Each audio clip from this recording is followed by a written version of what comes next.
Bantuan IMF terhadap negara terbelakang dalam menangani dampak COVID-19 melalui CCRT. Sebelum membahas mengenai CCRT, kita harus tahu mengenai IMF terlebih dahulu. IMF ini merupakan lembaga sentral dari sistem moneter internasional yang didirikan pada tahun 1945 untuk membantu mempromosikan kesehatan perekonomian dunia.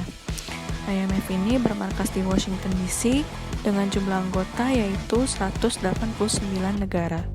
IMF ini didirikan dengan tujuan untuk mendorong kerjasama moneter global, menjaga kestabilan keuangan, mempromosikan lapangan kerja yang tinggi dan pertumbuhan perekonomian yang berkelanjutan, memfasilitasi perdagangan internasional, serta mengurangi kemiskinan di seluruh dunia.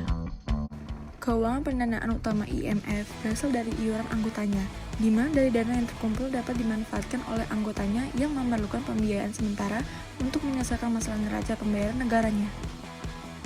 COVID-19 adalah penyakit yang disebabkan oleh virus baru yang pertama kali ditemukan di Wuhan, China pada 31 Desember 2019.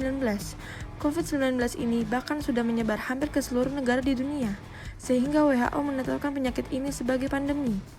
Dalam COVID-19, setiap negara menerapkan kebijakan lockdown, di mana kebijakan tersebut mengganggu aktivitas perekonomian dan juga pasar keuangan dunia.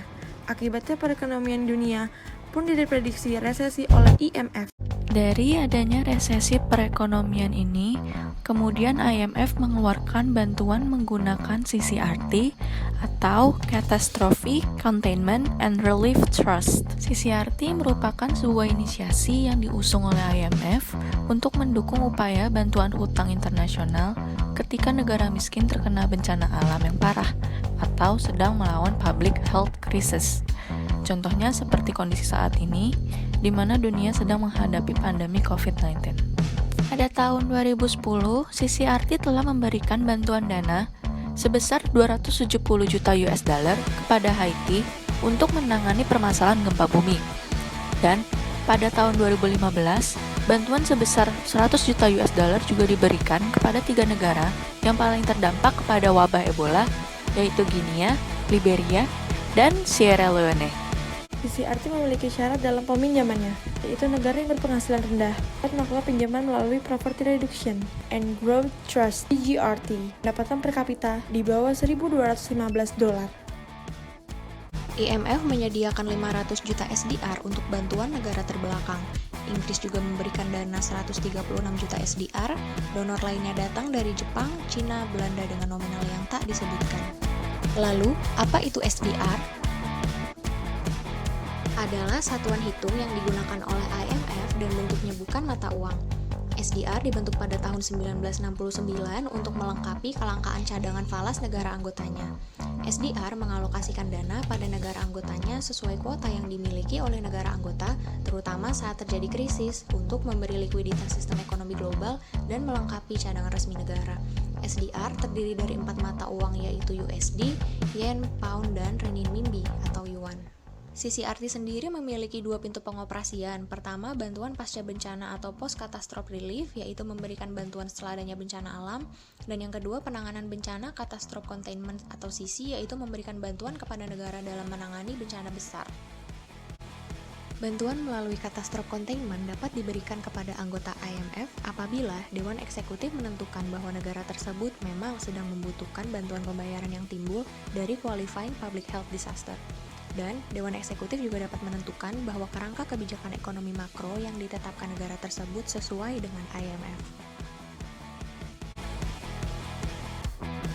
Dalam COVID-19 ini, IMF menyetujui bantuan hutang sebesar 14,3 juta US dollar selama 4 bulan ke depan, terhitung dari 10 Juni 2020 hingga 13 Oktober 2020 melalui CCRT. Bantuan tersebut berpotensi meningkat bergantung pada ketersediaan sumber dana di CCRT. Salah satu negara yang sangat terpuruk akibat COVID-19 ini adalah Tanzania, di mana Tanzania ini mengalami pelemahan prospek ekonomi makro jangka pendek dan hal tersebut terlihat dengan adanya penurunan pendapatan dari berbagai bidang terutama pariwisata, serta adanya perlambatan pertumbuhan PDB diprediksi lebih dari 6%. Mengapa Tanzania bisa memperoleh CCRT? Tanzania memiliki pendapatan per kapita 1020 US dollar, di mana Tanzania memenuhi syarat dari CCRT, yaitu pendapatan per kapita di bawah 1215 US dollar. Dan pada pandemi ini, keadaan Tanzania semakin memburuk karena diberlakukannya pelarangan berkumpul dalam jumlah yang besar, penutupan sementara sekolah dan perkantoran, serta penundaan penerbangan internasional semenjak Maret 2020. Is CCRT fit for purpose to handle the COVID-19 pandemic? CCRT ini memainkan peranan penting untuk membantu negara miskin dan rentan dari ancaman krisis, terutama pada masa pandemi COVID-19, karena CCRT sendiri pada dasarnya dirancang untuk melengkapi fasilitas pinjaman lunak IMF dengan menyediakan hibah untuk meringankan hutang, serta membebaskan sumber daya tambahan untuk menangani bencana.